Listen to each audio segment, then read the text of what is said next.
I welcome everybody to this morning's webinar on agribusiness, sustainability and inclusive agribusiness and trade. This morning we are taking off on that, and I want to also say compliment of the season. We thank God we are getting to the end of the year and the month.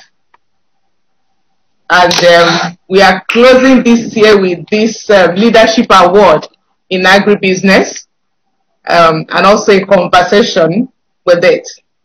Once again, I want to welcome us today to this conversation. My name is Dr. Mrs. Orie Van. I'm the resource specialist, stroke CEO for Natap and David Consulting Limited. A little introduction on Natap and David Consulting Limited. It's a business growth consultancy company offering tailor-made services targeted at building profitable and productive companies. We provide comprehensive HR advisory services at different sections of the value chain, from recruitment to manpower development. We also offer consumer and market insight, assessing opportunities for brands through market research and trend mapping, amongst others. Today, I'm glad to announce that we'll be awarding deserving leaders in agribusiness in Nigeria, and also to welcome our partners and sponsors. We are partnering with such groups and companies as the All Farmers Association of Nigeria. The president is here today to speak on a topic that is given to him. We also have such partners as the Popular Farms and Mills Limited, one of the Stallion Group companies. We also have here to partner with us the Agritech. We have also the Farmax International Services Nigeria Limited. They produce the Jatropha oil. You're welcome. And this morning we have speakers in the house. We have Dr. Kabir Ibrahim. Dr. Ibrahim is the National President of All Farmers Association of Nigeria, AFAN. We also have here with us Chief Dr. Mrs. Gloria Obinna. She's an agricultural and social development consultant. And I also have here Mr. Kenneth Odushola Stevenson, a publisher, CED Magazine, Inside Business Africa, and the CEO of Natap and David Consulting. He will also be speaking and moderating in this conversation this morning. Like what we have been sending out, we said that we may never see another year like 2020 in our lifetimes, with COVID-19 causing so much disruption, uncertainty, and turmoil in the agribusiness industry. But we are happy that a lot of agribusiness companies were able to weather the storm, and they came up tops even in this time. And that is why we are giving awards to such companies today. So we also be looking at the fact that all agricultural companies, be it the small, the medium, and the high-brow ones, will be able to sustain their activities, be able to sustain agricultural practices. So how do we make these farmers have a sense of belonging in terms of distribution of agricultural tools? And I was talking to somebody this morning, one of our farmers, and he was very bitter about what is happening in the country. There are no tools, no infrastructures, and even his products are not being produced because there are no tools to do that. There are no machineries. And some of these things are what we're going to be looking at today. Before we start the conversation, I want to say that if you have any question during the presentation, please just type it into the chat box. We'll bring them up during the conversation. Your questions will be answered. And during the conversation too, we'll be having some companies do introduction of their products. we have some product service time. So if you are here and you want to do that, just raise your hand up. But I know that Popular Meals will do that. And having made this introduction, I want to invite Mr. Stevenson to the platform to direct this conversation. Mr. Stevenson, please. Good morning, everyone. It's a very beautiful day. The weather is good. And I want to welcome every one of us to this very important conversation, most importantly on agribusiness, trade, and other variables that support the industry. What is important about the agribusiness industry? Yesterday I was reading in the newspaper what the federal government, CBN most importantly, had done in terms of intervention with about 15 billion naira within the year alone to drive the poultry industry. And for me, this will be about the third agribusiness conversation we will be having this year. Yeah. Within the COVID-19 period, we did talk about the supply chain. The supply chain was disrupted, which actually created a lot of panic in the industry, and many of the operators all had challenges. And we want to believe that they've been able to weather the storm and they are thriving. For us, the question we will want to ask this morning is that how do we ensure that the policies of governments, the farmers themselves, and operators in this industry are able to do well going forward post-COVID-19? I use the post-COVID-19 very mildly because we know that the second wave has been announced, and which means that this COVID-19 will still be with us for quite some time. And that means that in terms of the agribusiness, most of the time, in terms of whatever may have happened, it has been disrupted to a very large extent.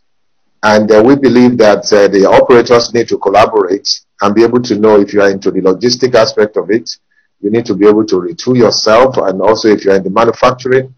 And so many things are happening. And one of the challenges that we face today, which we hope will have been eliminated, as I'm happy that the All Farmers Association president is here, and Dr. Mrs. Obina, who is also going to speak on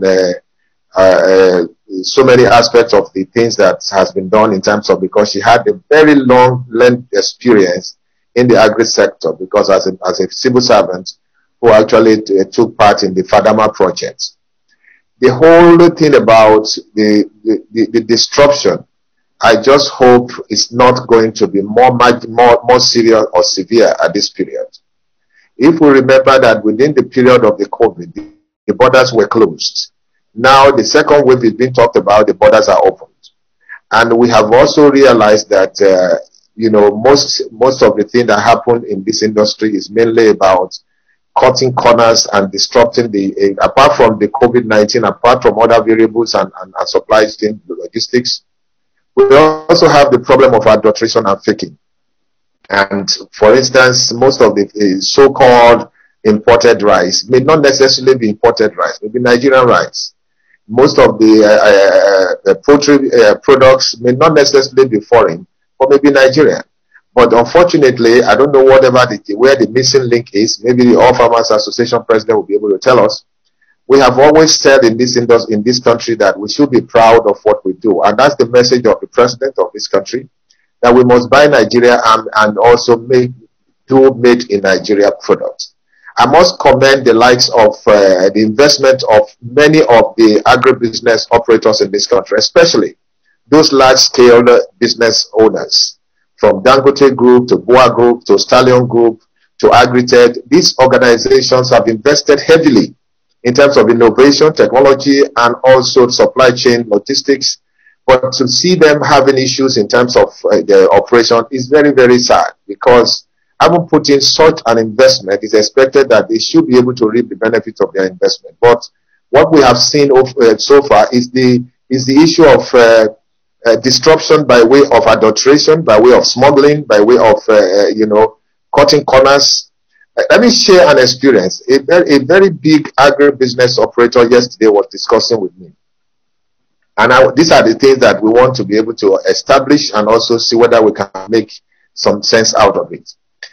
Supplying poultry businesses, and then some other people decided to open another Facebook account where, you know, people hacked on their Facebook account and used their name to ask people to buy the poultry products and then pay to a certain account number. And at the end of the day, it was not really the real company, but they just formed the company using the same alphabet. And then at the end of the day, they were able to make made away with smallholder farmers' money. So many sharp practices are in this industry that are disrupting the whole operation of the agribusiness. I do appreciate that the federal government is doing quite a lot in terms of the support for the agribusiness, the Agro Borrowers Program, the Bank of Industries Intervention Fund. But if the farmers are not able to pay back the loan as at when due, and I must commend the federal government at the peak of this COVID-19, there was a sort of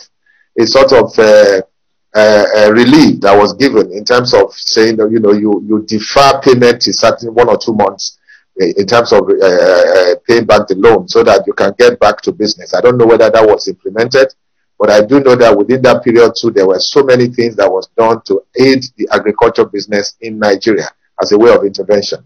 But the All Farmers Association, the president, will be able to tell us the feedback he's getting from the people and how we can make the agricultural trade, most importantly, successful and, you know, quite solid to do so that there won't be any kind of disruption. I just laid the foundation for what we are going to be talking about. So okay, let me allow Dr. Kabir to now take up the whole floor and speak to us or to the industry and the challenges and also the opportunities that are therein. And then we can come back again and ask all the questions that we need. Dr. Kabir, you can go ahead now, sir. Yes, thank you very much for the opportunity for me to be able to converse with you and Nigerians as to what is happening to agriculture generally. My name is essentially Architect Kabir Ibrahim. To begin with, and broadly speaking, since I became a leader in this industry, I always agitated and advised farmers to do agriculture as a business. Because the majority of the people in Afan are the smallholder farmers, and they are essentially doing agriculture for subsistence. But I am telling everybody and at any forum that we should do agriculture as a business, and it is from there that I can now devote a lot of time on agri-trade or agribusiness broadly. Now, the typical farmer in Nigeria has very low productivity because the enabling environment to upscale productivity is not there. A lot of it is merely mentioned, but not practicalized. I will talk generally about agriculture and then concentrate more on livestock production, poultry, milk through dairy and all that. But let us talk of grains now, and other roots and tubers where people really play a very important role. If you take cassava, for instance, there was a lot of effort in about 2012 that they should optimize the production of cassava, and cassava should be used in making bread, for instance, and a lot of money was pumped into that sector. The farmers produced a lot of cassava, but most of it was simply lost, and there's a lot of money that is still unpaid, you know, by the farmers, and so many groups and so many people really burnt their fingers. Now, this is to tell you that what you were saying before, that Nigeria, we tend to look down upon what we can do and look at what others bring in from elsewhere. The idea of using cassava to do many things in Nigeria and to be able to make it a good business for everybody is there. But our people tend to want those things that we do not produce. So a lot of effort made by entrepreneurs and government go down the drain. the cassava issue is very important, and for lack of time, we may not want to dwell too much on it. Then we come to rice, that is getting a lot of attention from the CBN, from the farmers as well, and everybody else, and even the big players like Stallion, Boa, and the rest of them. Now, essentially what the farmer produces is paddy. Now, we produce paddy, and the millers mill it and then sell. But from the seed, the labor and other inputs, there is a disconnect. And the financing is left principally to the intervention by the CBN.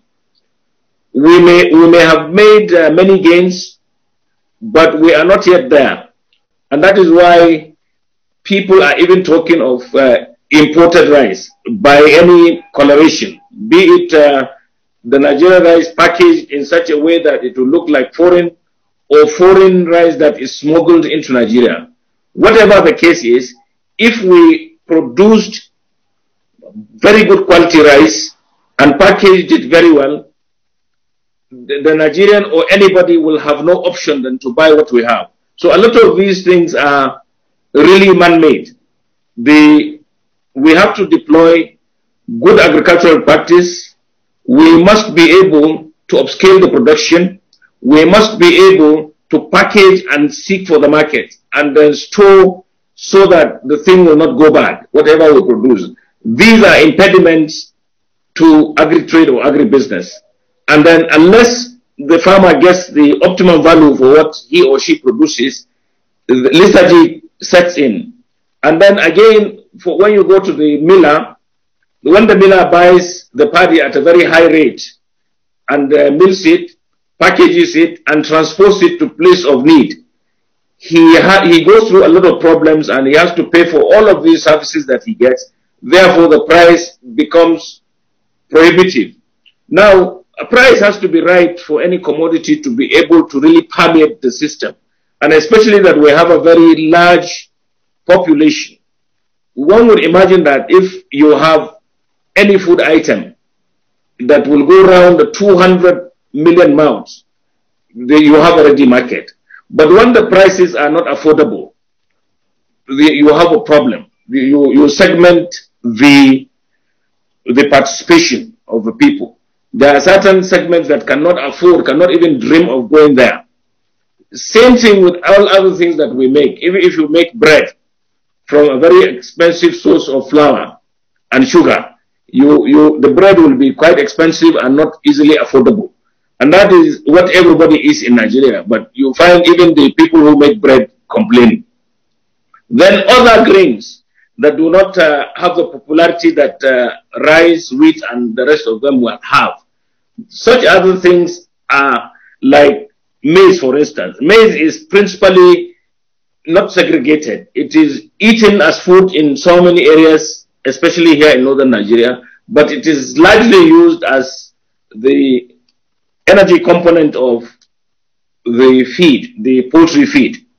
And since we share the quantities that we have with the animals and the human beings, we tend to have an imbalance. We must be able to segregate feed grade grains and food grade. Unless we do that, we will forever have this dearth of what is available for what. 3, there are other things that are not, being sold, cannot be sold in their primary form.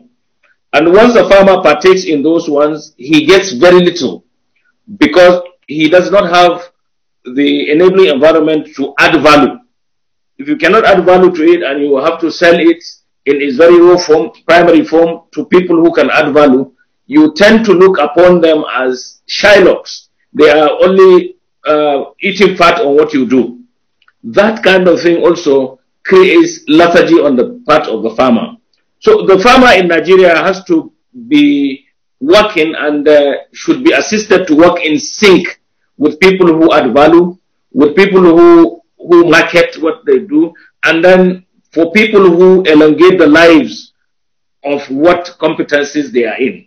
Otherwise, there is despondency. The farmers become despondent that they produce this and it goes bad. We have what we call post-harvest loss. It is very, very terrible. It gets up to 60% sometimes, especially when it comes to vegetables and things like that. I'm glad that you mentioned Dangote. Dangote has got a plant in northern Nigeria that is supposed to process tomato. Now, its capacity is very good, but what we have found is that most people, before they even get to the market, that is the Dangote market, they suffer losses because they don't know how to keep their products in good condition until they are bought by the people who add value. Many other things are happening in Nigeria that make it very difficult for agribusiness to thrive. The possibilities are there. We have the large acreage to produce products. We have the population to buy what we produce, but we have problems with processing what we produce or pre-processing before we even sell to the large players. Government will need to come in to at least look at the issue of power, which is very fundamental in making all these things to happen. Then transportation costs will have to be looked upon. So many incentives will have to be given to the transporters, and so many roads, the rural roads so many rural roads have to be opened, because from places of production to places of need, you encounter so many problems in transporting what you produce. And so that when you add the price or the cost of transportation, the prices get very, very high. Today in Nigeria, everybody is talking of skyrocketing prices of food items. If I live in Katsina, what we produce here in Katsina is, we have many things, but we are known for millet, for instance. I don't know how many people in southern Nigeria know millet and many things that can be produced using millet. Even the poultry feed can be produced using millet. But then when you produce millet in Katsina, and for you to get it to Ibadan, say, it's a lot of wahala, a lot in transport and all that. And by the time it is sold at 16,000 naira per 100 kg, but when it gets to Ibadan or Lagos, it may be 21. So it will be even impossible to say this is the price of a commodity anywhere, because transport and taxes and all that play a very decisive role on the final cost of the item. So in Nigeria, we must be able to make our transport system very efficient. Because if you take things like Coca-Cola, for instance, if you buy Coca-Cola at 100 naira in Katsina, it may be the same price in Lagos, same in Yenogua, and same all over. So distribution system must be improved, and that burden is on entrepreneurs, on government, on even the farmers. And it has to be addressed properly for things to work that way. There are many things that I would want to talk about. There are many inhibitors. COVID-19 to us, to the farmer, should be turned into an opportunity to be able to make a kill, because whatever you produce now has got value, instead of before when it will be left like that. When the borders were closed, the farmers were very happy. We had all the things that we could do internally here.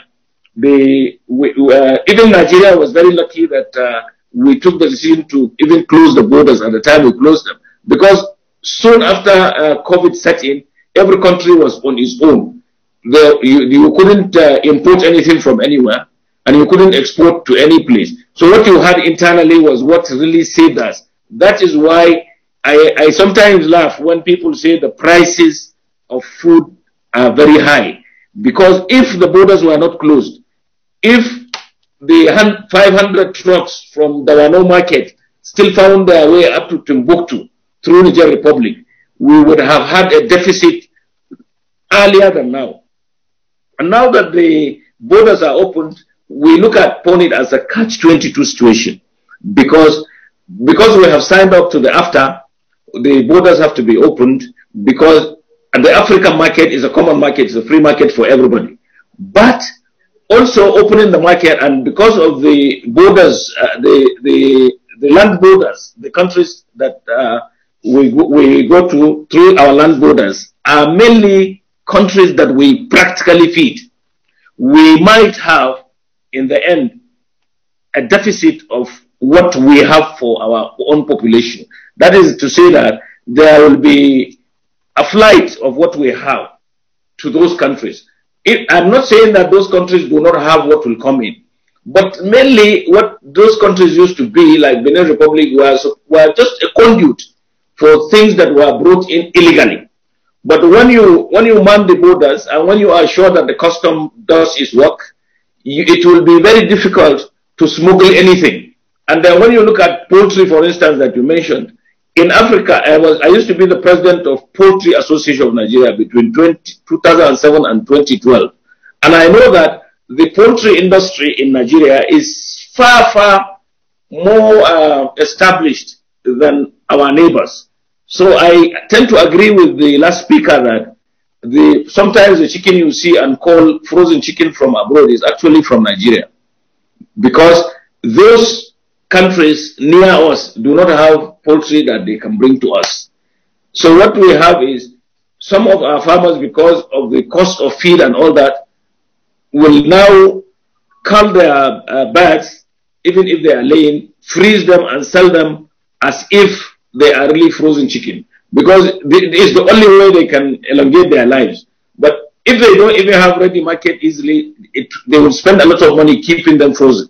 So it's a very difficult situation, you know, for the farmer in Nigeria, or for all producers of agriculture, especially when it is fresh, not dry grains. So I would like to answer questions, and I would like to elaborate when certain aspects are raised in the course of the conversation. I'm looking at this as a conversation. This is like a speaker's corner. I do not have any ready paper to give to you, but I have, if you ask me questions, you will enable me to talk about areas where I have not been able to talk about.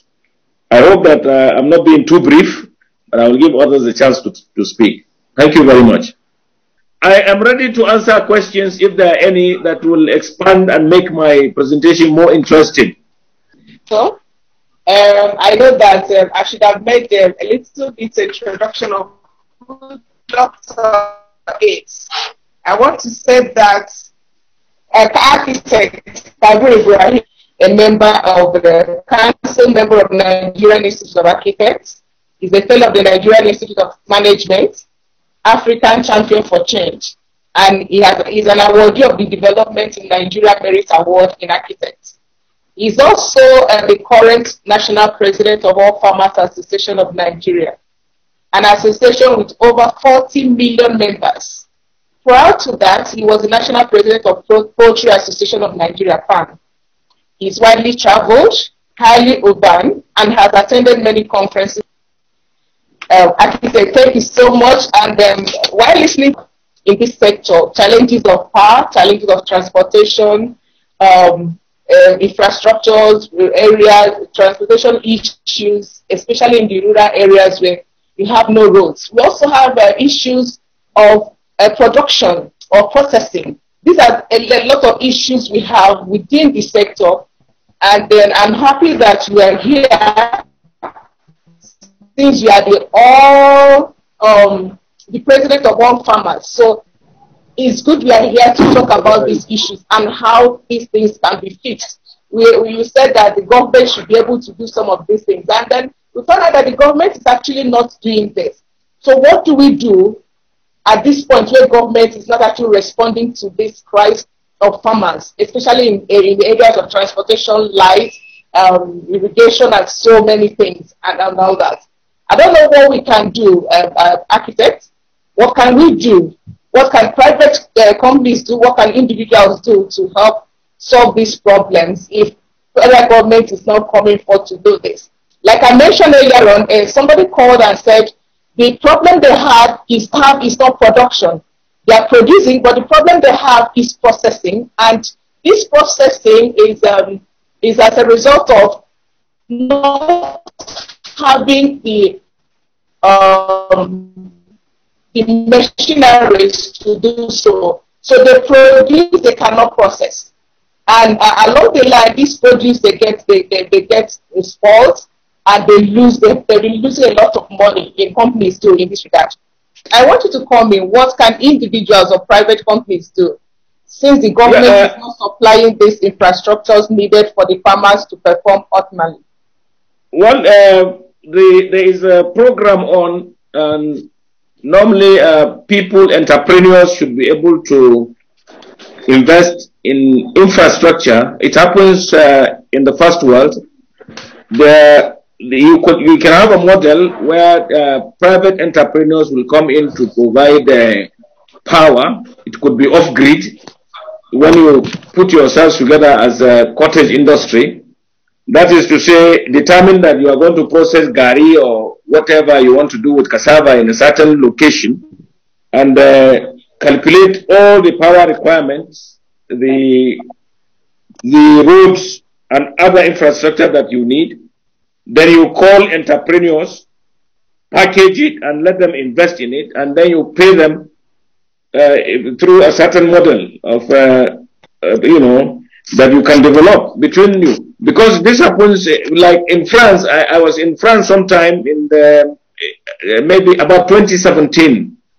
The production of corn, most of the sweet corn you use is from France. And there is a place they call corn country.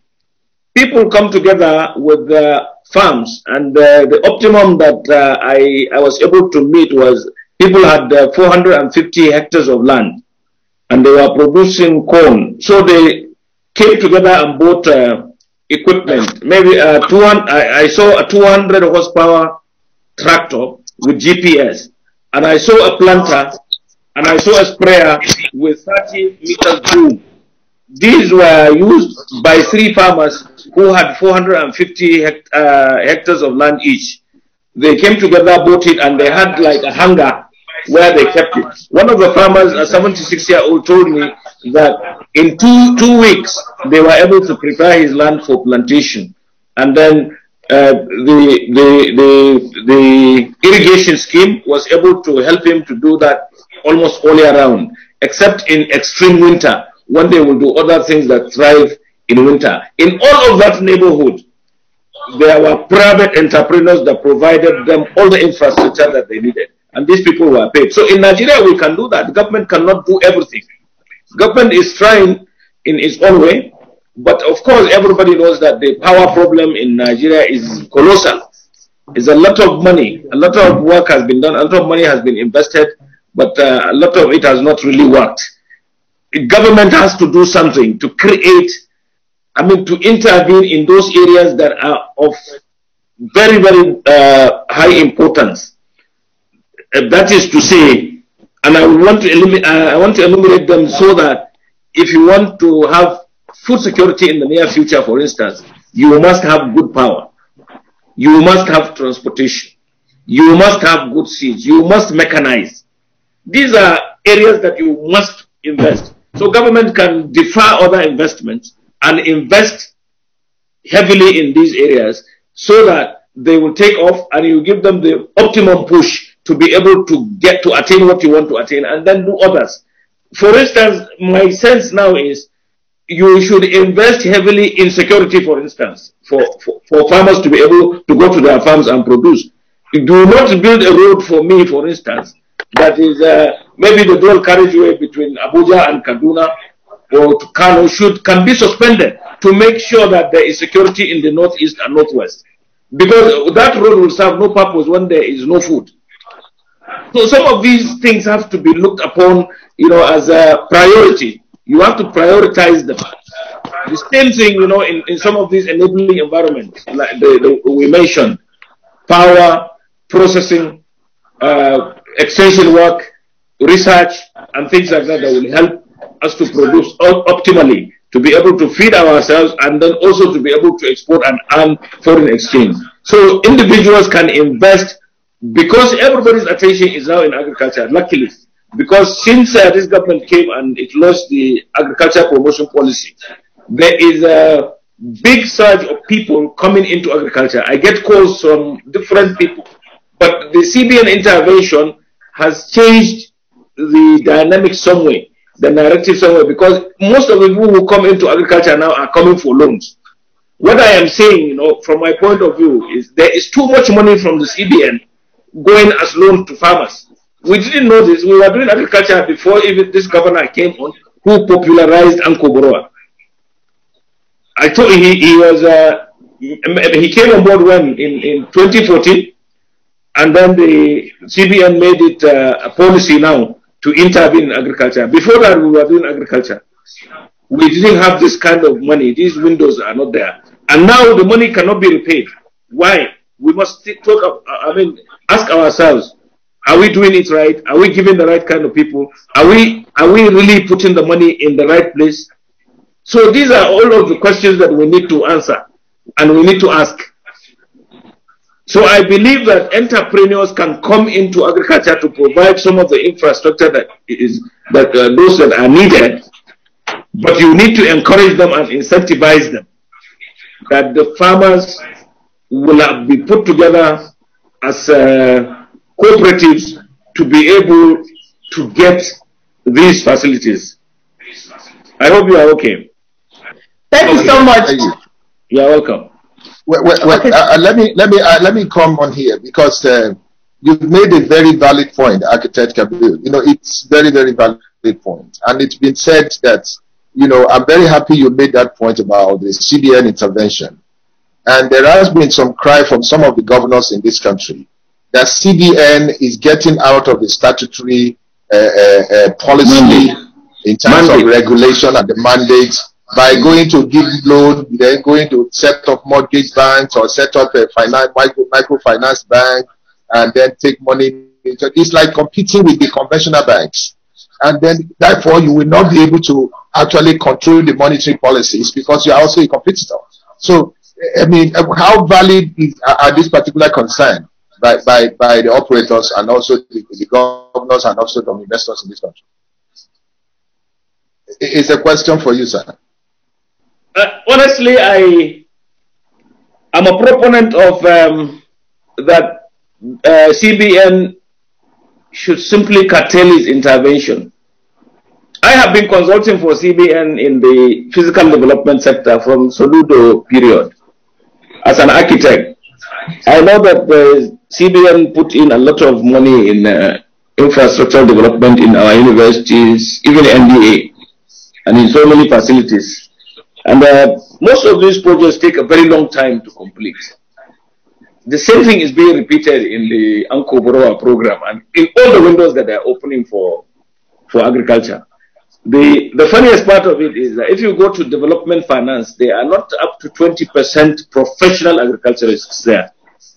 People who have knowledge of banking or finance or whatever may not necessarily be able to do very well in terms of agricultural financing. They are not getting recoveries. The payments are not being made. The kind of money that they are putting out is not repaid. If they will tell us the repayment on Ankoboroa, truthfully, the government will tell them not to do it at all. Now, coming to the governors complaining and all that, you see, agriculture takes place in the states, whether we like it or not. The agricultural land is in the states mainly. People who come to Abuja with their briefcases and pretend that they are farmers, they are actually briefcase farmers. The farmer is really in the village and he doesn't even speak English. So when you put out some of these platforms that they should register this, get money from this, it doesn't get to them. And then some of these subsidies do not even get to them. So CBN should really come to work with AFAN. It is AFAN that will tell them that if these people say they are refund, that they are rice farmers, we should be able to know and identify them through our methodology and our registration. Before you register as a farmer in AFAN, we must know the competence you do, where your farm is. We should have the coordinates of your farm. Not a situation where you are producing maize, let's say in Faskarima village, and then you hear that they are giving money to rice farmers.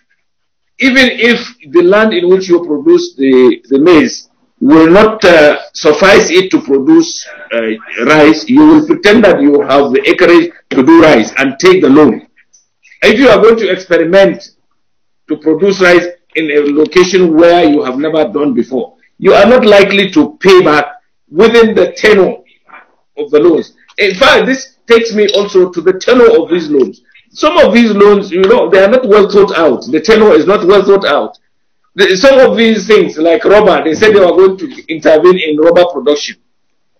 Rubber, it takes about 7 years to mature. So how do you tell me that you are giving money for me to produce rubber, and then it will be paid in 2 years? Or when you give me a loan that I'm a poultry farmer, that you want me to pay in 6 months? You know, some of these things have to be put together. In Nigeria, we must understand that we do all year round. I mean, we do rain-fed agriculture. Unless we are able to do it the year round, some of these things will not work. When you give a person loan to produce maize, for instance, and you tell them to pay within 1 season, it is impossible. You give them a minimum of 3 seasons to be able to pay. So some of these things, you know, we are not critical of what they do. The intervention is putting agriculture on the front burner, but it can be improved upon. You know, when you have too much money to produce something, it doesn't even have any value again, because it's like saying I am putting 5 million where I will produce something of 3 million. Is that business? Well, you can't spend 5 million and then get only 3 million. It doesn't make sense whatsoever. So this is where I'm coming from. I'm sorry that I might sound critical of what is happening, but this is the truth, and we should tell each other the truth here. Thank you.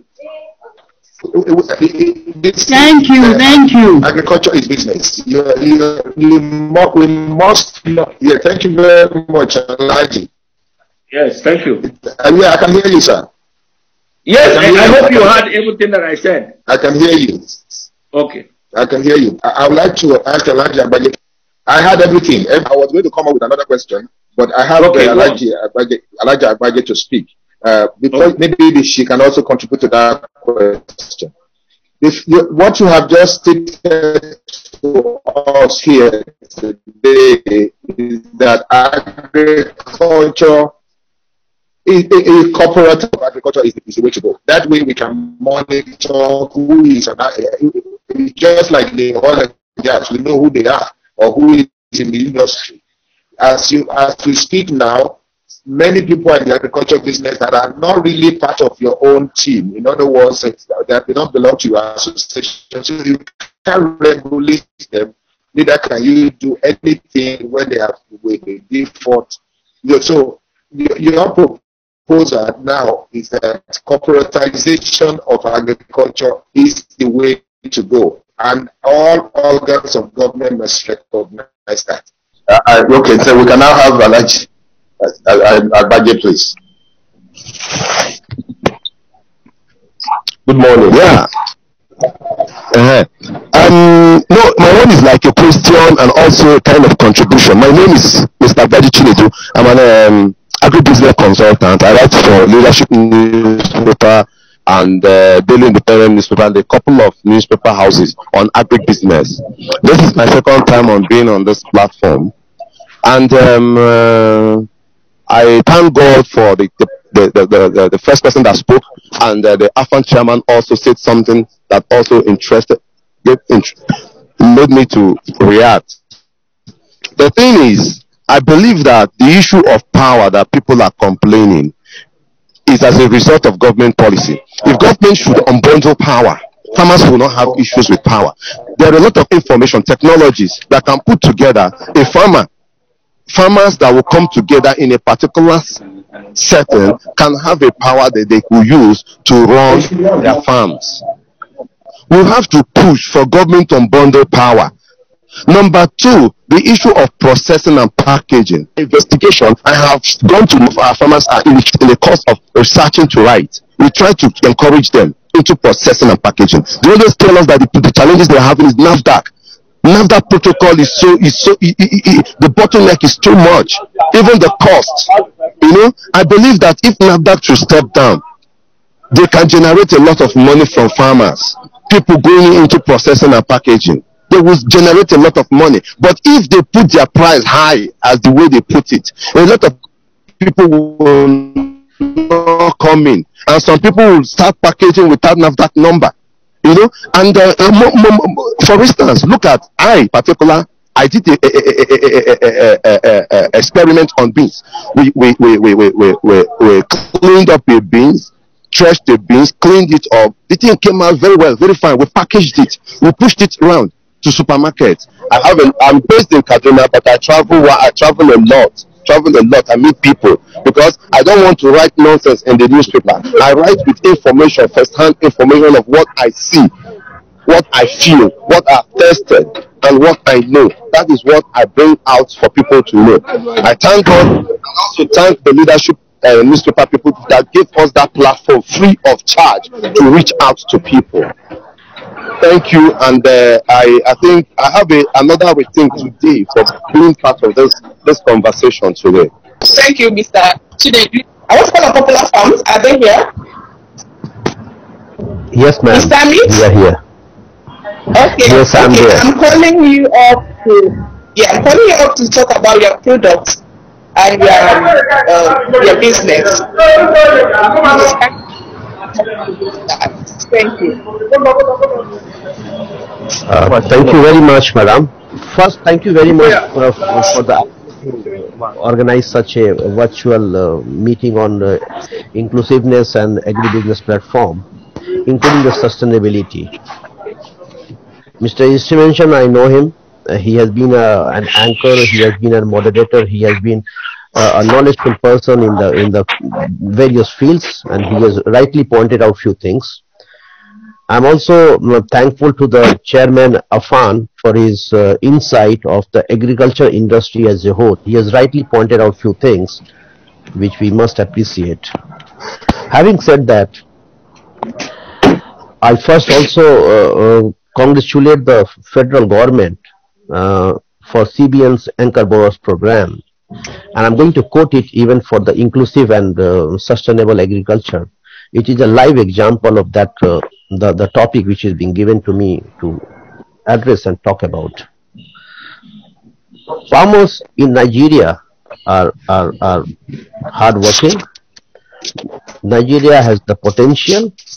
We at the rice mill, I have been also working and moving towards right from east to west, south, almost all of the north area, east area, and the west area, south below the river belts, a few places, and I have seen entire spread of the rice farming activities. The CBN Anchor program, it intervened into the agri trade at the right time, at the right places, and it has at least empowered the farmers to come out and start getting their attention, start getting them engaged into the farming activities. And the result now we can see the abundance of the paddy rice in the Nigeria. I'm sorry, Chairman Afan, I will be talking on the rice because rice is what we do. I cannot talk much on other crops, though I have the knowledge, but on the Nigerian perspective, it will not be easier for me to talk. So coming back, yes, the CBN Anchor program has led it to the heights. In the Nigerian agriculture, sustainability and inclusiveness, these are the two, I will say, they are balancing each other. The sustainability brings empowerment and the business to the farmers, whereby the inclusiveness, that brings economic scaling of the farmers and the communities. And CBN Anchor Borrowers program has brought in all the stakeholders into one platform be it the farmers, be it the input supplier, be it the off-taker, be it the financial institutions, be it the insuring agency, be it the monitoring team, which is a representation of various state and federal government and other agencies to look after the project. It is a very live example of inclusive agriculture, which has not only given the farmers the opportunity to go farm, but it has given the opportunity to the farmers, to the communities, and not only in the rice, but even in the cassava, even in the maize, to start from getting the inputs till it sells back to the off-takers. And then insurance agencies are there to protect their hard-earned income, to protect their investments and safeguard the government funds. So it is a live example. On the sustainability part, I must say sustainability and sustainable agriculture is a very key word. It's a well-defined word. What we do today, if we do it tomorrow and day after, it becomes sustainable. So it's not a fluke. If we produce at one season at a good productivity and then we go on and keep on producing to every season, that becomes sustainable agriculture. And it shows that you have attained some sort of inclusiveness into your farming activity. That's why you have become sustainable. So both are aligned to each other. In agriculture, yes, there are problems, logistic problems, connectivity to the farms, but the government is doing its bit. We have seen, I have personally seen the development and the progress the government has enforced into the societies right from 2013 till date. I can see a quantum jump onto the development of the sector, farming sector, especially the rice sector. We were fighting to get even the bags. Now we are able to get paddy rice spread across Nigeria. And the one thing Chairman Afan and Mr. Stevenson and two other fellow participants, I have seen, and we have seen even in the industry, that earlier years, 2013, 14, 15, we were finding it difficult to buy the paddy rice across the year. It was confined and consolidated towards only the harvest season, which was hardly 3 or 4 months. So you get paddy rice in the month of November, December, and then it disappears, and again go to May and June dry harvest, then you get it. Now the situation is such that if you are in the farms, if you are working with the farmers like we do, you keep on getting the paddy rice for 10 months continuously. And our company into the which is in Kano, which is one of the biggest company, though our group investment is almost into 430,000 metric ton per annum installed capacity. Our Kano rice mill is one of the biggest rice mill in Nigeria and one of the oldest rice mills. We have been getting the paddy rice right through all the 10 months of the year. And that is a live example of sustainability of the rice farming. Just to bring you, when we started, we observed certain, some weaknesses of the rice sector, some disadvantages of doing rice farming, some gaps, and then we realized that it is not only as a miller you go and wait for the paddy to come. You have to go and create the paddy, go work with the farmers at their doorstep, work with them on shoulder to shoulder, and then only you will be able to uplift the societies. And we did the right thing. Right from the beginning, we create several aggregation centers, which not only buy back the paddy, but this is the centers which we generally use for their technical trainings. That is the same centers which we use with the portable laboratory facilities to test the quality of the rice, which are the same center which is being used to provide technical trainings, technical advices on the rice farming. They are the same centers where we also use for distributing farming inputs for, say, rice seeds, certified seeds. We have partnered with National Seed Agency and we do our certified seed program. We also distribute farming tools. We also distribute technical know-how through various booklets. We have partnered with good NGO agencies like IFAD, GIZ, GEMS 4, and we have taken the technology on the farmer's doorstep. Currently, we are almost running 21 aggregation centers spread across 18 states of Nigeria, and they are all group owned, managed and supervised with our own team, technical team working on the ground. So that was one of the things which we thought that unless you go to the farmers, unless you start working with them, you cannot bring sustainability. You go to them, you ask during the harvest, you get the paddy, then sustainability is gone. To bring in inclusiveness, we partnered with them for several other activities, not only the paid activities, but we have also done CSR activities around the farmers. Today, we are also working with almost 1400 rice cooperatives. We have signed MOU, Memorandum of Understanding, with the rice cooperatives, which farmers members are almost 55,000 and having 70,000 plus hectares of farm. And we are working directly with those farmers. So in our opinion, inclusiveness and sustainability are the things which has to be carried over by various stakeholders on a long-term planning. The moment you do short-term planning, the essence of inclusiveness is gone. So you have to do a long-term planning. You have to bring in everybody together. And that is the result that today in the market, we have almost 5 or 6 major brands. And 2 of our brands, major brands and very quality premium brands, they go on almost 40% of the market share, which are Royal Stallion and Tomato King. So this is after the result of not our hard work, but I must appreciate our farmers, stakeholders, various agencies, and on top federal government agendas and CBN intervention.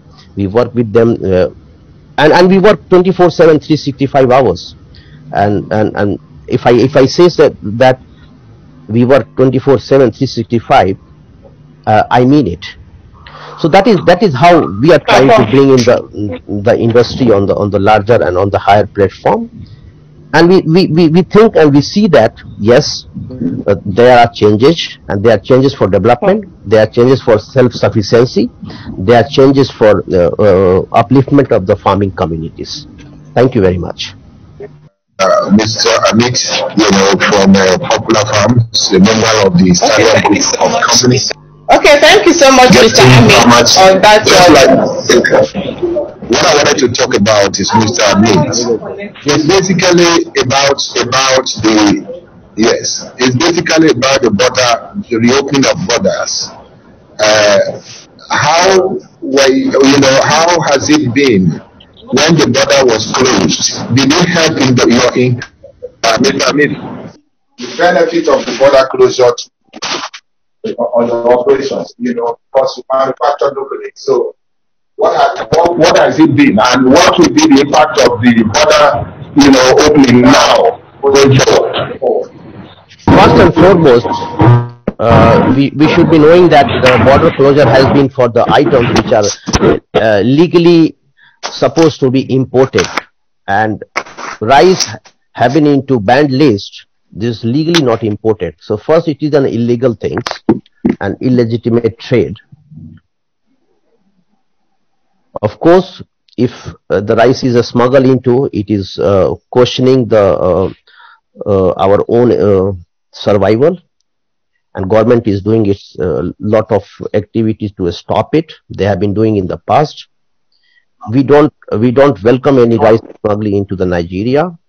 We are towards creating a self-sufficiency in the rice stream with the entire of the rice miller association here, and all the rice mills are doing their bit to make sure that we produce more and more, so that there is no question of any deficit in rice. On record, we are almost towards the rice sufficiency. That is the first, but still there is a deficit, and people try to take advantage of the situation. Yes, border opening and that illegal trade affects it. It can, because the moment you open, and the moment you bring in the rice which are cheaper, and the Nigerian rice which are good in quality and which are there in the market, yes, it impacts. It has impacted us also, but through rice Processor Association, our annual guidance from the chairman, Alaji Abu Bakr. We are trying to uphold our standing. We are trying to protect our survival. We are trying to safeguard our community, whereby we go buy the paddy from the farmers and we ensure that we mill made in Nigeria brands proudly, and that is and our chairman of the Processor Association, he always says we work by our strength. There are weaknesses, but we have to work by our strength, and we are working by our strength to ensure that it never impacts our survival, it never impacts our businesses, it never impacts the survival of the farmers who are putting their labors to produce the paddy, and they are expecting us to go and buy it. So yes, we are working on it. I must commend you. You know, I mean, it's the border, you know, opening now. We know a couple of days ago, we know that many of the people will be celebrating, you know, that, okay, the border is open now, we can do all the, you know, numerous atrocities and all of that. You know, do you have an internal mechanism in place, Mr. Amit, internal mechanism in place to ensure that when I say I get popular rice, it's popular rice that I get? You know, because I'm asking this because let me tell you some of my examples from other farmers. Let me use the poultry industry. Some people will buy poultry product chicks from some companies, maybe for 200 naira. The good ones are selling for maybe about 400 or 500 naira. What they do is that they put the 200 naira into the bag of 500 naira, all right, the cartons, along the way, and then they sell it out and make so much millions of naira every single week. And the people that are producing good ones are being called every day to say, look, your chicks used to be good and breed very well. What is going on? But these are things that happen along the road of, you know, internal mechanism. So if I say I'm buying popular maize rice today, you know, yes, I want to be guaranteed that that's what I get. That's just what I'm asking. Very good question. And this question, answer of this question must be sent across to the entire consumer strength. Let me tell you, Mr. Stevenson, I totally government itself, the system itself has put in several tiers of guarantee, several tiers of the control over what you produce and how you produce. Any legitimate rice millers, they are supposed to follow guidelines from NAFDAC and the Standard Organization of Nigeria. You will not believe that each of the millers' rice bag, they have NAFDAC certified numbers, whereby your product is tested, then only certificates are issued, and there are periodic inspection from the NAFDAC. They ensure full adherence with their let down policies. The same is done by SON. There is a man cap number which is being assigned to each of the brand, each of the company. Second, third is there is a barcode number is most of the supplier bags, miller's bag, and fourth on the top is a new guideline that you have to print a digital batch number, date of production, and expiry date with grade of your rice on each of the bag. So as far as popular rice mill is concerned, our each and every bag can confirm you at least 4 tiers of quality protection tools, which is in terms of NAFDAC number, and then SON man cap registration numbers and their logo. Third is barcode number of our product, and fourth is the digital batch number, which is printed online during the packing of the rice. Fourth, and apart from that, there are genuine distributors and wholesalers across the country which only sells. So if you are buying a packed rice, you should look for these things for all the rice millers. They all put it, and this ensures not only quality but quantity of the bags, quality of the rice, genuinity of the rice. And made in Nigeria rice, let me tell you, Mr. Stevenson, one step ahead. The length of Nigerian rice is almost 6.7, 6.8 mm, which is more than the Indian rice. So I think knowledge orientation of the consumer is also important, on which we are working. We are educating the consumers as well, that what good you will find on the Nigerian rice. if compared with other rice. And Yes. that gives you enough guarantee, enough satisfaction once you consume it. Well, thank you very much. I asked that question because I know there are people who dubiously, brands are built for years. Manufacturers are doing exceedingly well and doing all the measures possible to ensure that what you buy in the market is actually what you actually intended to buy, and that's what you get.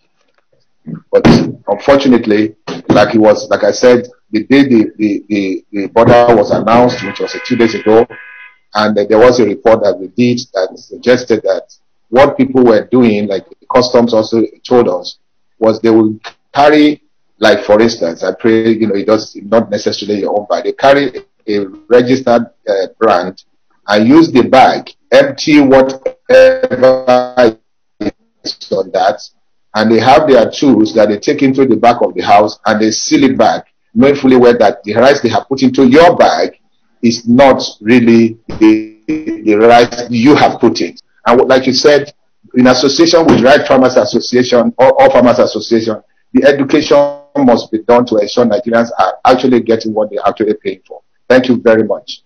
I would like Welcome, sir. to ask the All Farmers Association to respond to what has been discussed now. I believe he's still with us. Thank you very much. There is a lot of information from the popular rice, and I think most of it is very important, and the farmers are happy that there are people like that in the business.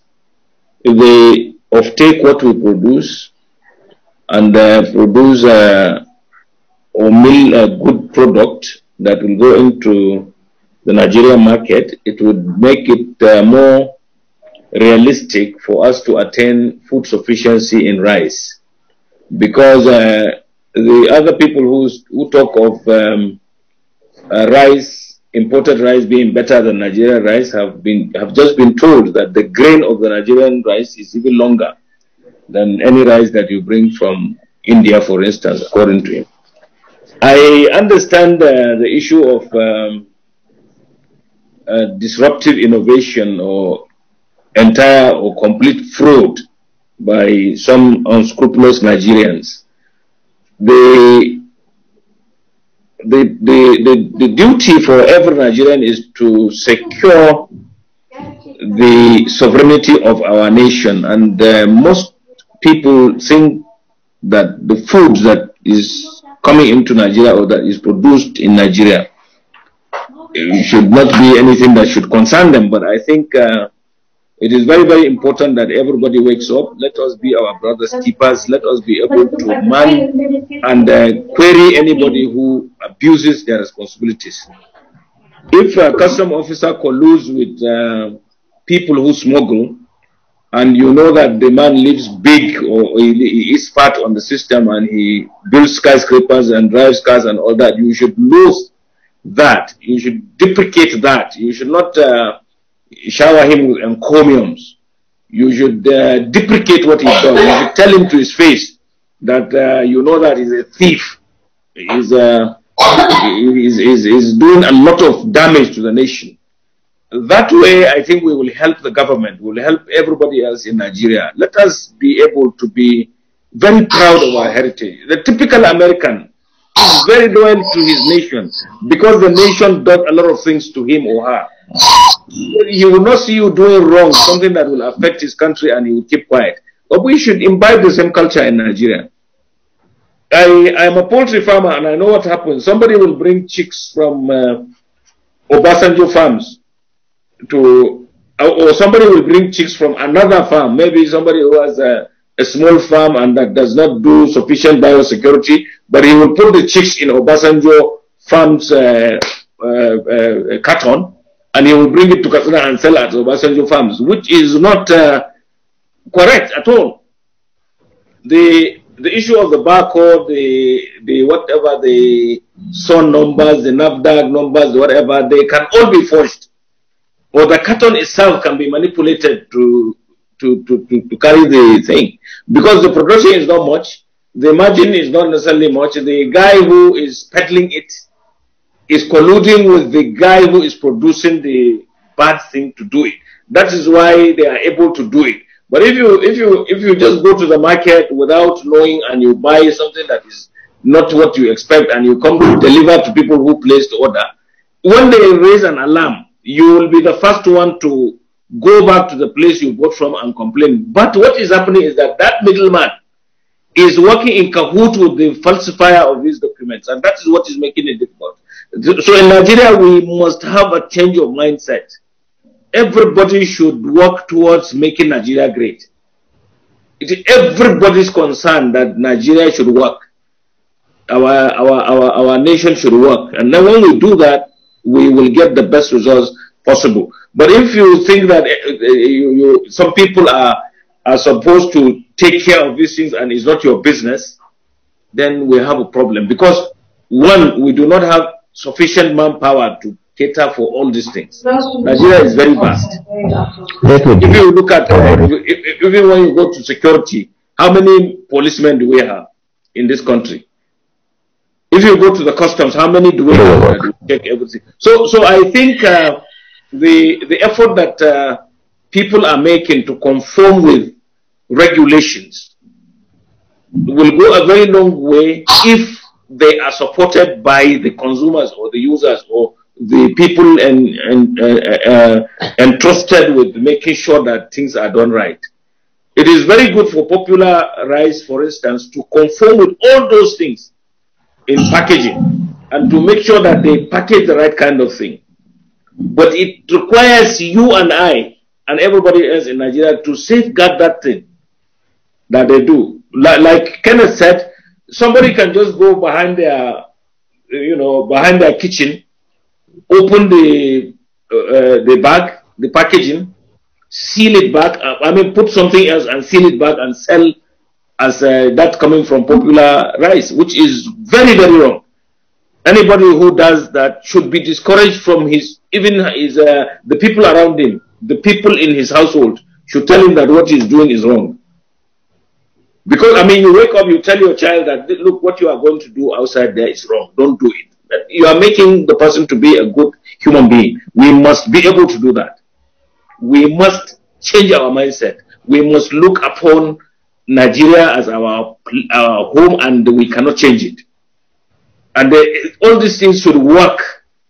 Otherwise, we will all pay a very high price for it.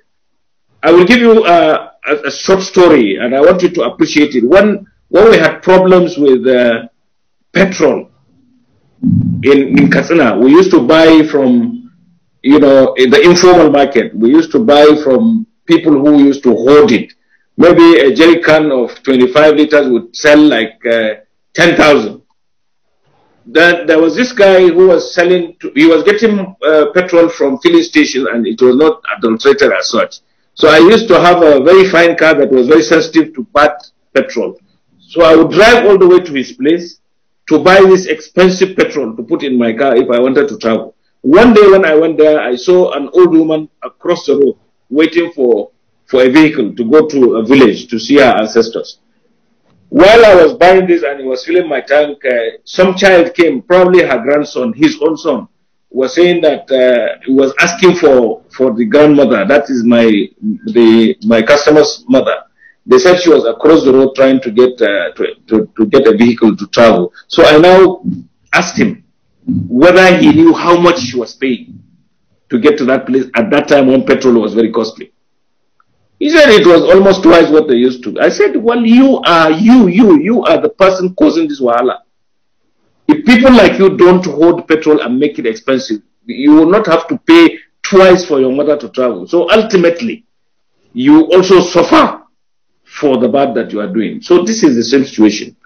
The people who collude with others to falsify what is supposed to conform to certain conditionalities and certain regulatory issues are the people that are causing havoc. And that we should fight. It should not be left to any law enforcement officer, the customs, or anybody. It should be everybody's problem. I hope I'm okay. We heard you right. Mute yourself. I can't hear you. We heard you right. Okay. We heard you. We heard you right. I just want to say something, Mr. Meat. Yes, my observation, yes.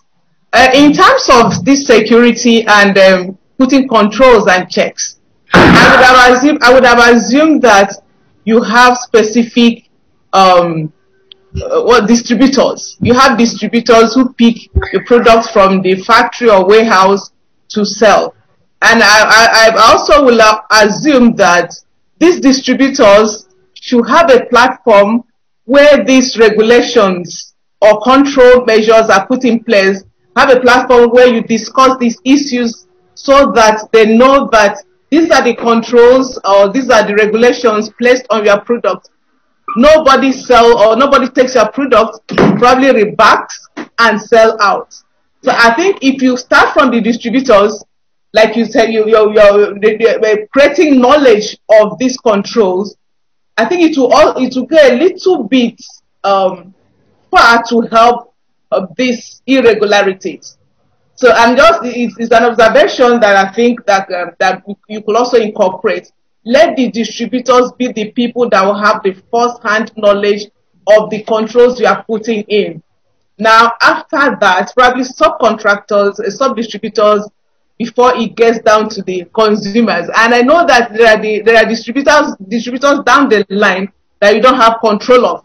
But if you start from the ones you have control of, I think it will help. And if they are well educated and they are knowledgeable, they will also, on that chain, help to educate other distributors down the supply chain, so that we don't have these issues of adulteration or packaging the bad one into your packages and all that. Mr. Meat, that's just my contribution to that. Yeah, madam, rightly said, and I have noted it down. Though we do it informally, but I think there is the time has come to a situation whereby the education to the various sectors on the legitimacy of the rice packs and the brand and the efforts of the entire stakeholders must be communicated so that everybody is aware what are the protocols, what are the do's and don'ts. Rightly said, we will for sure do it. Thank you. Okay. All right. Thank you so much. I don't know if anybody has any question to ask or has a contribution to make. If I can have your hand. I want to. I just want. Can I go to finance very briefly? Okay. Yes. Sure. Okay. The question is, to the All Farmers Associations, but the architect community. What I wanted to ask is this.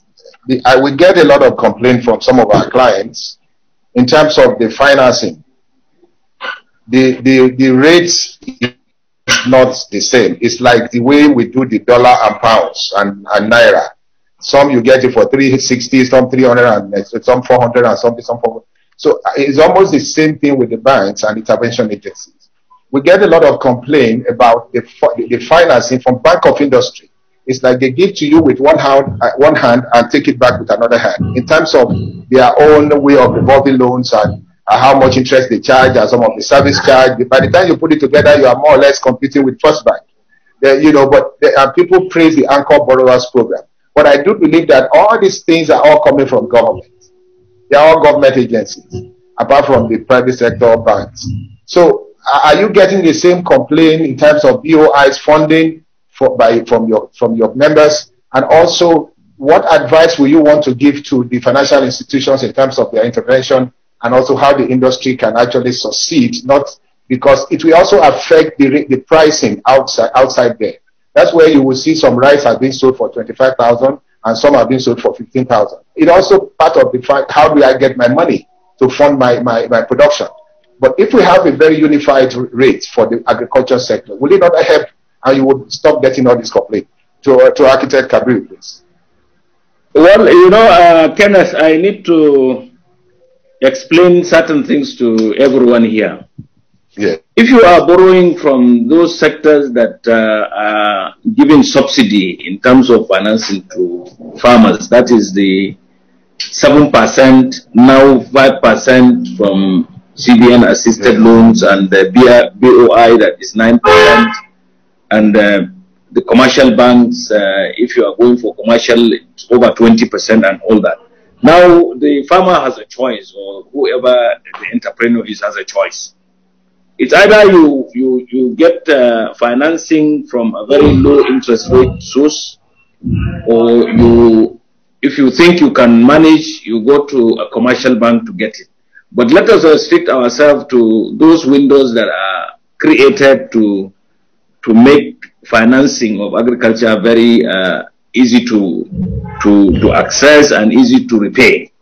And that is the 9% window that has been on from 2008.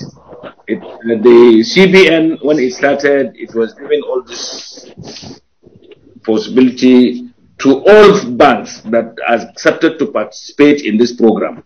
And that they were giving them at 7%, but they were allowing them to charge interest of 2% more, so that they would be charging 9%.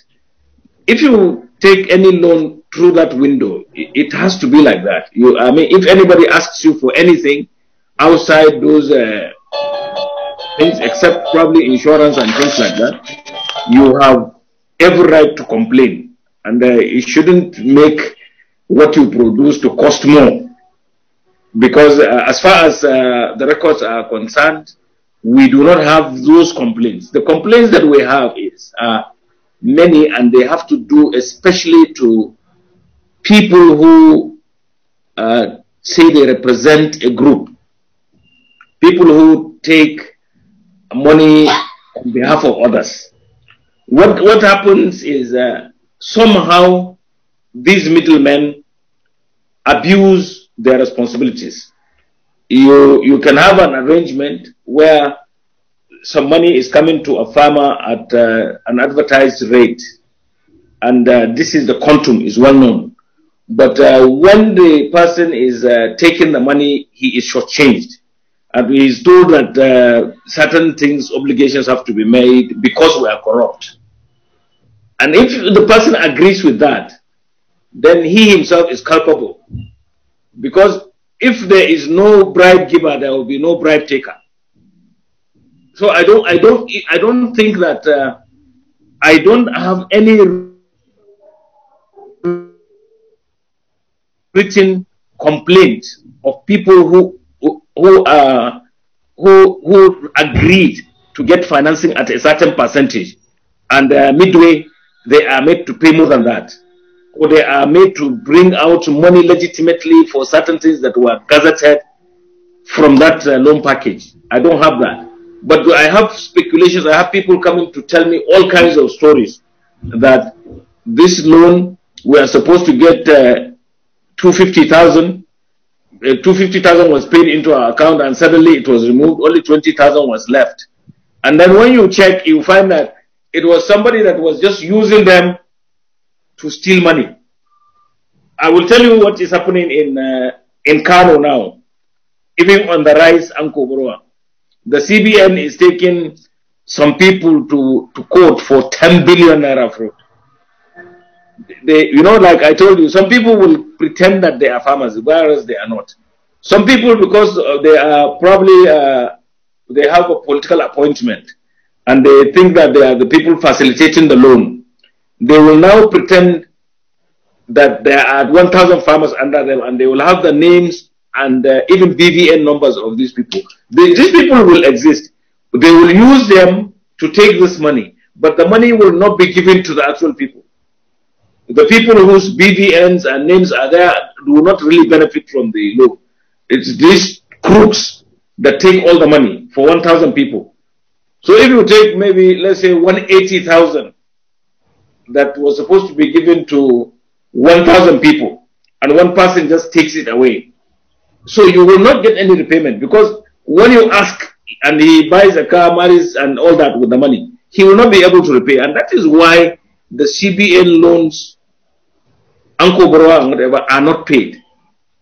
The repayment is very poor. Same thing if you go to BOI. BOI is a bit better organized than BOA over time. Over time, you find that BOA now has no money whatsoever. People used to borrow money there. They used, because they perceived it as a government bank, they would use their influence to take loan and not pay at all. And now they don't have funds. They are always talking of recapitalization. The BOI has test cases of people who are running businesses, and you can see they are on TV showing the success stories and all that. They are closely monitoring those loans. I will commend BOI for them. I mean, for that. If, however, a farmer, maybe somebody who has a bakery, goes in to take a loan, and he takes the loan that is advertised to be for 9%, and he is later on not given the whole sum that he was supposed to get, or he is given but he is told that he has to do this, he has to do this. I think that person, if he or she obliges them, he is working in cahoots with them. Because there is no way you can rationalize giving money to people for money that you are going to pay back with an interest. Unless you are a thief, you will not do that. How can I borrow money from you that I'm going to pay with interest, and then I will give you bribe? So why am I going to get the interest already? I have a lot of complaints on it. So what will happen to the money that I give you with, that is not written? So I tend not to agree entirely with anybody who will come to tell me that the BOI said I will take this loan at 9%, but they are making deductions, and it's as if I should borrow this money from the commercial bank. No. Either you are yourself not going to use that money to do what you said you would do, or there is an insider abuse. That is, an official of the bank is using that avenue to defraud his bank, because whatever is there is not going to be true. The money will not be repaid. But every farmer, if it's a farmer who wants to build himself, will borrow money that he can pay back, and will do business that will thrive. Like I told you, it would be nonsensical to spend 5 million where you will produce only 3 million. You know, this is choreographed to fail. You shouldn't do that. I mean, nobody in the right senses should do that. I hope I'm okay. I digressed, but I wanted it for effect. I wanted to really answer your question. But if you have a case, I will really want to know, and I will ask around. But I certainly have not come across the situation you are talking about. Okay, thank you so much. Thank you so much, Architect Kabir, for the elaborate explanation. And, no, I got it. I got it. Okay, thank you so much. I want to thank everybody that's been part of this conversation. We'll just take a second break. When we come back, we are going to begin with the awards to deserving companies and individuals in our midst. Just stay there, just sit on right there, and we'll be back with the award.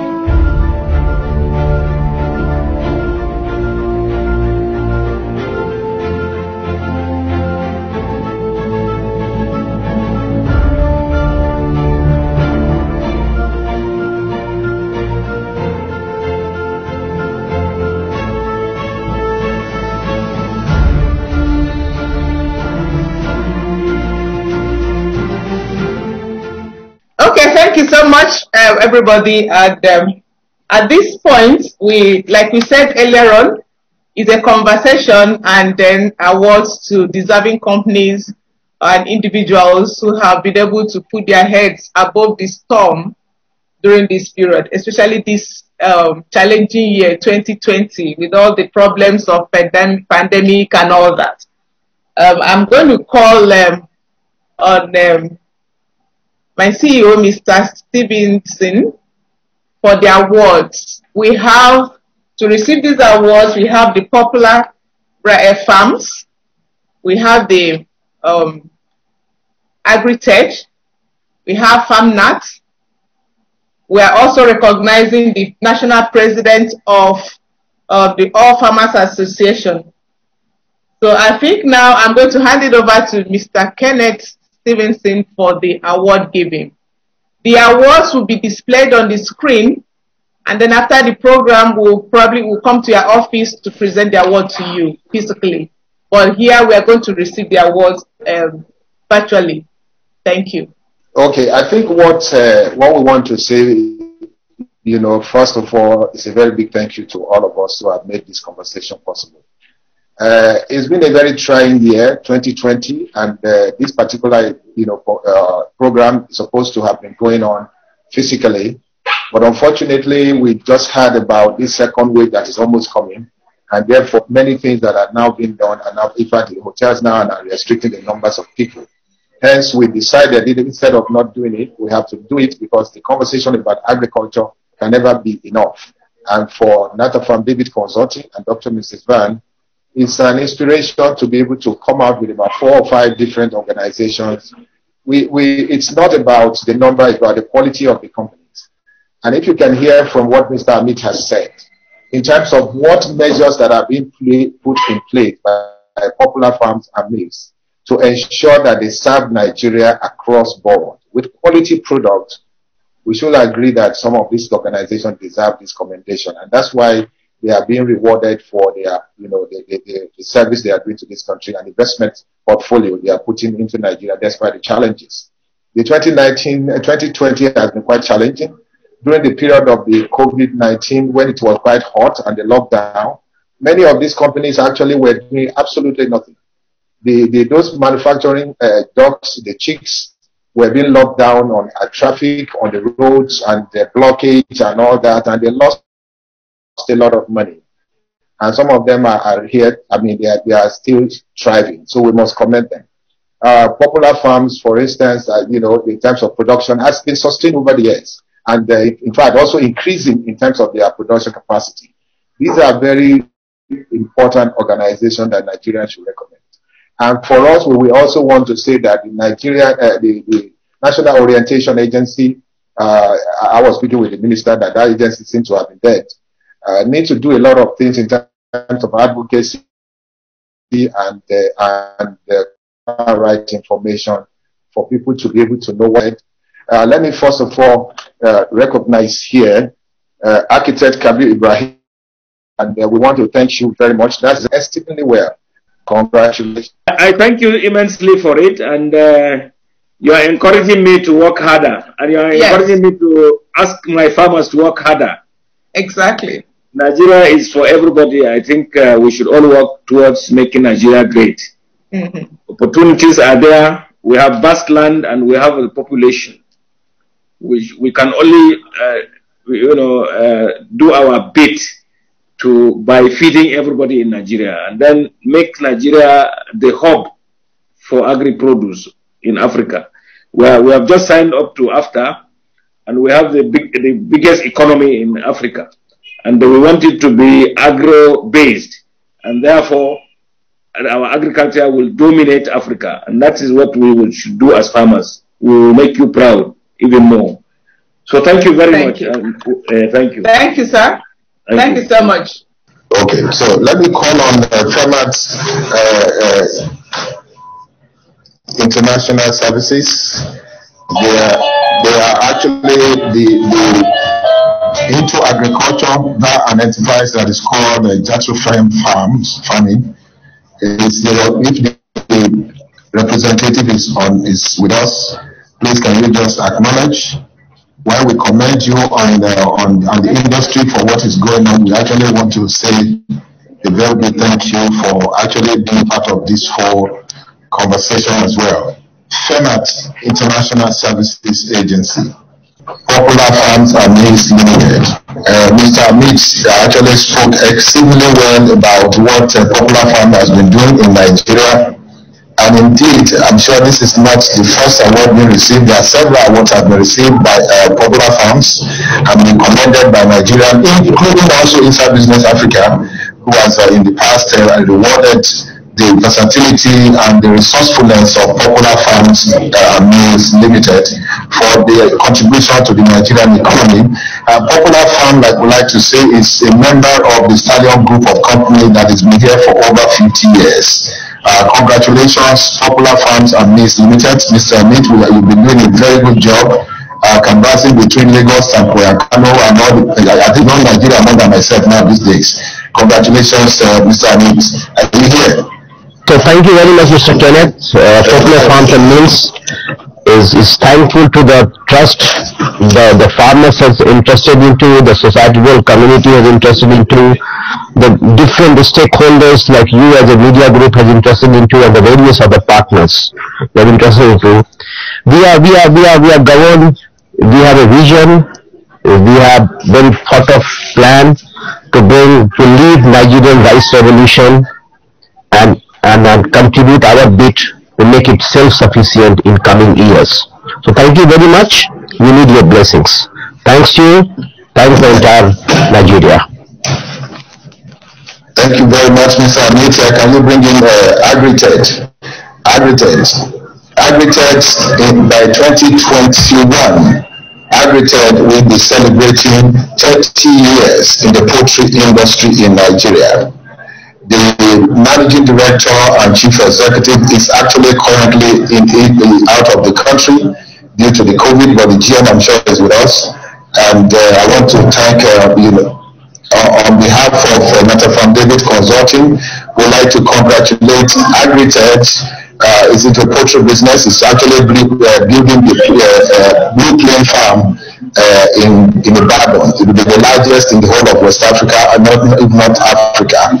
And the Blue Plain Farm, I'm sure, since the president of World Farmers Association is here, I'm sure you will understand the importance and the contributions of Agrited to the Nigerian economy. Congratulations, Agrited.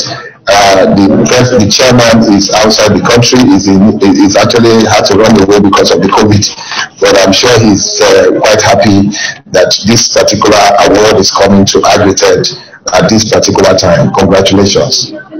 Dr. Mrs. Van, I'd like to hand over to you now for you to wrap up and also ask our speakers and the recipients to make their final comments as we round up this conversation.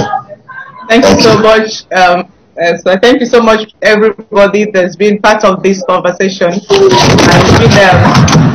been a successful one, and I just want to ask the National President of All Farmers Association Nigeria to come up and give us his final word.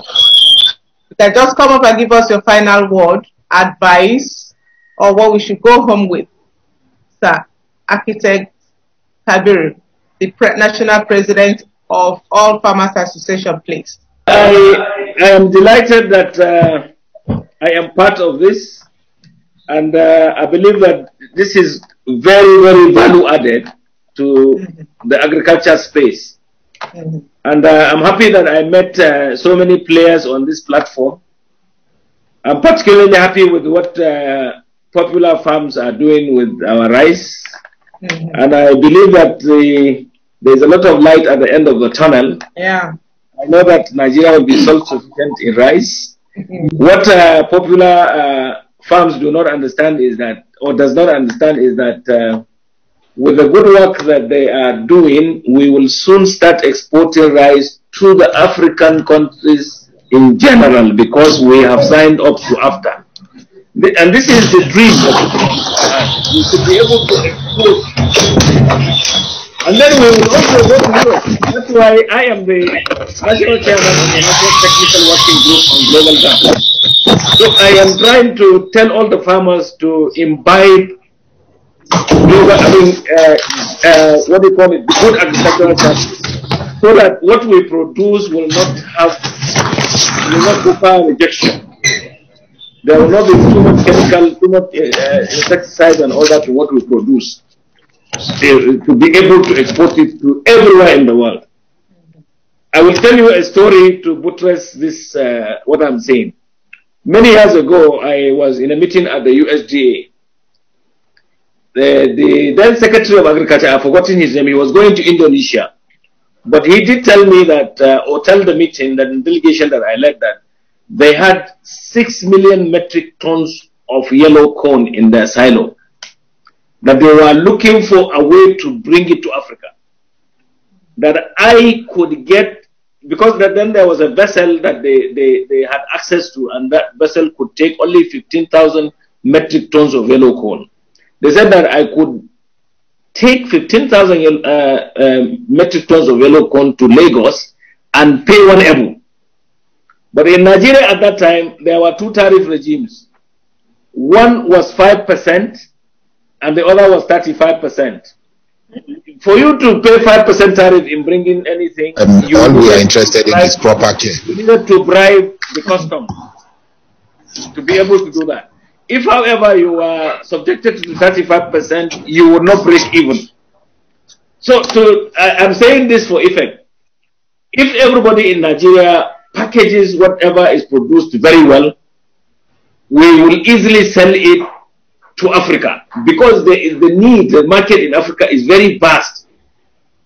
I will also tell you the example of Zambia. I was in Lusaka some time ago, 2 years ago, and there was famine. They didn't have rain and all that, and they were looking for maize everywhere. And I know that we have a lot of maize. We could take it to that part if after I was there at that time. So please, all farmers should work assiduously to meet the demands of the country and also look at Africa. Come 2050, Africa will be the food basket of the world. And Nigeria is the giant of Africa. And so Nigeria will play a very, very decisive role. I thank you immensely for the opportunity to be able to address you. Thank you. Thank you. Thank you, Architect Kabiru. Thank you so much for the opportunity to have you here out of your busy schedule today. Thank you so much.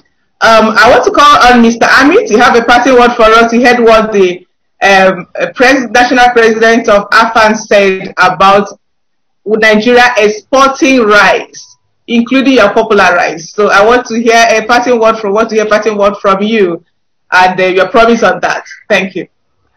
Thank you very much, Mr. Kenneth, for organizing such an event. And yes, thanks to Architect Kabiru for such a dream which he is showing to us. There are potentials, let me tell you. I have seen the Nigeria. There are potentials, and inshallah, by God's grace, we will have it one day when we will be exporting rice to the other countries.